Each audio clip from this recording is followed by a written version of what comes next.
General Manager Eric DeCosta met with the media today to discuss the 2020 season and the plans for the future. Now, this was DeCosta's first extended session with the media since the draft, so there was lots of ground to cover. He talked with the media for around 50 minutes today, and here were some of my big takeaways from that conversation. Now, first of all, there was lots of salary cap talk, as there always is at this time of the year. And this is a difficult spot for a lot of NFL teams because the cap is actually expected to decline this offseason. The Ravens will have around $15 to $20 million in cap room, DeCosta said, which is better than most teams, but it's still not a ton of leeway to go out there on the open market and get some of those free agents for top dollar.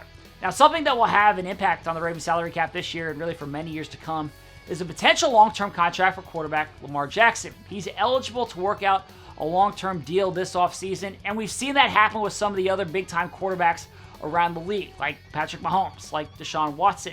Now Lamar could potentially get his long-term deal. It's not exactly imperative for that to happen this offseason. He is still signed through this year, then there's a fifth-year option for the season after that. But DeCosta indicated that the conversation around that will start soon, and he obviously wants to keep Lamar in Baltimore for a very long time. I will be talking to Lamar probably within the next 10 days or so. He's down in Florida, but we've got a great relationship. He's got a great relationship with this organization. He's a very easy person to talk to and certainly deserves a contract.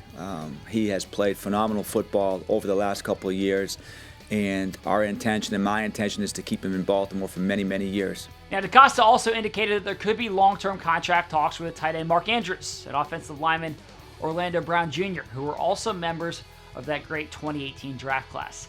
And then lastly, another big topic, and it's one that we talk about a lot during the offseason, was wide receiver. DeCosta said the Ravens will look at every avenue to improve the passing game, whether that's through free agency or trade or the draft, improving the offensive line, adding a receiver, adding a tight end. They're going to explore all of that.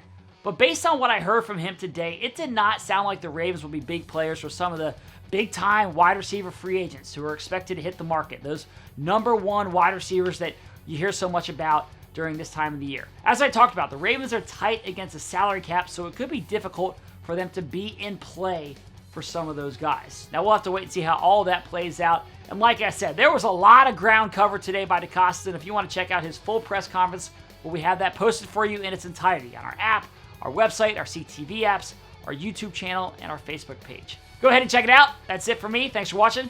I'll see you tomorrow.